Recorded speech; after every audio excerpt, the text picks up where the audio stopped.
En esta aula empresarial vamos a abordar también algo que tiene que ver con el management y en concreto con los líderes y en concreto, por supuesto, como no puede ser de otra manera, con el cerebro de los líderes versus cerebro de los jefes. Se puede ser jefe, se puede ser líder y el cerebro, el funcionamiento cerebral seguro que es diferente. Y de esto precisamente es de lo que vamos a hablar hoy con Isabel Sousa, nuestra entrenadora mental de cabecera. Isabel, muy buenas. Bueno, súper interesante todo lo que hemos estado oyendo sobre líderes, ¿no? En realidad. Pues vamos entonces, si te parece, al tajo, ¿no? Y venga, con la primera pregunta. Vamos. ¿Tiene el mismo cerebro un jefe que un líder? ¿Cómo funciona cada uno de los cerebros?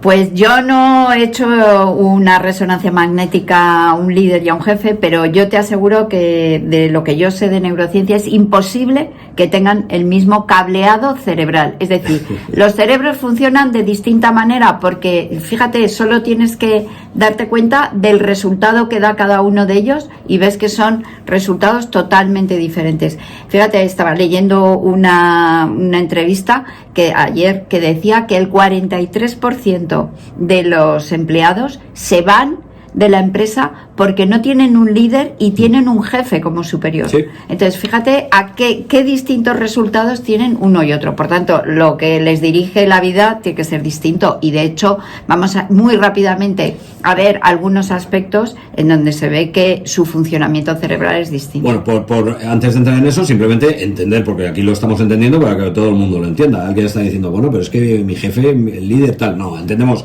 como jefe a alguien que es el que está por encima de ti porque tiene una tarjeta de visita que pone que es jefe de algo, pero no tiene por qué ser necesariamente un líder. El líder, independientemente de la tarjeta, es el que consigue que tú vayas por un camino porque quieres seguirle, porque de alguna manera tiene esa capacidad de atracción, no por el hecho de que tenga una autoridad de tarjeta definida, simplemente por ponerlo ahí. Y ahí, a partir de ahí, pues hay que hacer cosas diferentes y es precisamente de lo que vamos a hablar. ¿Cómo es el cerebro de un jefe? ¿Cómo es el cerebro de un líder? Cuéntanos algunos aspectos comparativamente, ¿no? Para que lo veamos. Muy bien.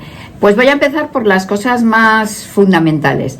Mira, para empezar, el líder tiene una mayor capacidad para gestionar sus emociones y para entender y conectar y gestionar las emociones de los otros. Inteligencia emocional. Inteligencia emocional. ¿Esto qué es lo que hace? Fundamentalmente, el líder funciona reforzando la parte de mayor inteligencia, el córtex prefrontal izquierdo, que es el que tiene la capacidad de inhibir tanto pensamientos negativos como comportamientos o reacciones emocionales negativas. Es decir, tiene un mayor autogestión, ¿vale? ¿Qué pasa? Que por contra, el jefe lo que tiene es un cerebro que funciona más en reptiliano. Es decir, lo que me pasa por el cuerpo yo reacciono y lo suelto, ¿vale? Correcto. El líder no. Entonces, ¿esto qué significa? Bueno, pues que el jefe normalmente, probablemente, tiene un nivel de sensibilidad y de alteración en su amígdala, que es la parte fundamental dentro del cerebro emocional, mucho más irritable que el del líder, que es más equilibrado, más pausado y bueno, y con mayores capacidades para gestionar las emociones, algo tan importante en la empresa. Perfecto, inteligencia emocional diferente. Vamos a por la siguiente diferencia. Otro aspecto que creo que es radicalmente diferente es la capacidad de establecer interrelaciones con las personas. Es decir, el líder lo que quiere es, tiene lo que yo llamo un jeep, que es no el que conduce, me imagino, sino es un genuino interés por las personas. Es decir, es capaz de establecer relaciones cercanas, es cercano, lo que decía antes María Victoria, ¿no? Que son grandes personas que han hecho grandes cosas, pero tienen esa capacidad de llegarte al corazón, entre comillas, ¿no? Y no quiere esto decir que tengas que ponerte a llorar, pero de conectar contigo. ¿Esto qué significa? Bueno, que tiene una gran capacidad de empatía con la gente. Y esto en el cerebro tiene que ver con las neuronas espejo, o sea, unas neuronas espejo o más numerosas o más activas, ¿no? ¿Qué pasa por contra el jefe? El jefe es todo lo contrario. Yo estoy en el pedestal, mantengo la distancia y además no te acerques porque tienes que darte cuenta que tú y yo somos distintos. Correcto. Por lo tanto, bueno, pues empatía, pues muchas veces cero. Y por tanto neuronas espejo, vamos a decir que atrofiadas, ¿no? Bueno, perfecto. ¿Qué más? Más cosas. Bueno, pues algo importante en las empresas. El líder están abiertos al cambio, es decir, son personas proactivas que no ven la vida desde el miedo, que muchas veces ni la defensiva, sino que lo ven todo lo contrario, desde incluir, avanzar, aprender.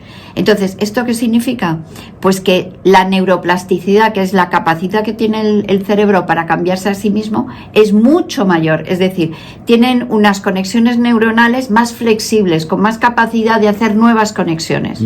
¿Qué le pasa al jefe? Todo lo contrario, la resistencia al cambio es su defensa, ¿no? Es súper rígido, ¿no? Sí, es su filosofía, defendernos, y es la típica frase de no vamos a inventar la rueda, ¿no? Bueno, pues esto, ¿qué es lo que les hace? Que sean reactivos, que sean defensivos, que siempre vayan por los mismos caminos neuronales y por tanto, bueno, pues que la vida de ayer es la misma que de hoy y la misma que en el futuro. Y claro, viendo cómo va el mundo, eso no funciona. Eso se convierte en frágil, que son estructuras aparentemente fuertes, pero que se rompen como un jarrón chino, ¿no? En el momento que pasa algo. Fenómeno. ¿Qué más? Y al hilo de esto, ¿qué es lo que le da? Que el líder es una persona mucho más creativa. Y cuando digo creativa, y lo vimos la semana pasada, no significa que sea un gran pintor o un gran artista. No, creativo es el que encuentra resoluciones o soluciones novedosas a problemas y que son útiles esas soluciones, ¿no? Entonces, como vimos ya anteriormente, pues una persona creativa tiene más conectados los dos hemisferios, el derecho, el que imagina y el que piensa, los tiene más conectados y además, bueno, tienen funcionamiento o funciona de forma mucho más ágil esos tres mecanismos, esos tres sistemas cerebrales que contribuyen a la creatividad, que es la red ejecutiva, la red neuronal por defecto y la red de relevancia. Vale, pues vamos si quieres a por una más. Venga. El último, para mí muy importante. El líder trabaja en su autoconocimiento, es consciente de qué tiene que mejorar y en qué es bueno. Entonces, ¿eso qué significa? Bueno, pues que tienen mayor capacidad de estar presentes, de estar en el aquí y ahora y por tanto captar toda la pequeña información de los otros, de la situación, mucho más ágilmente. El jefe va en piloto automático, es decir, para mí funciona mucho más con el cerebro más primitivo, que es el reptiliano, el que reacciona. Bueno, y ahora la pregunta, oye, impresionante, la pregunta es, ¿tú que eres director de algo, o que eres responsable de algo, que eres jefe o líder, ¿no? Esto Exacto. Es como lo de, ¿no? Al final, bueno, pues muy interesante, Isabel, esto sirve para hacer autoanálisis también y para, bueno, pues ir conociendo más facetas de ese liderazgo, de ese neuroliderazgo con el que nos ilustras, digamos, cada semana. Bueno, y saber que todo se puede entrenar. Evidentemente, entrenamiento mental, por eso es Brain Trainer, Isabel Sousa, ahí la tenemos.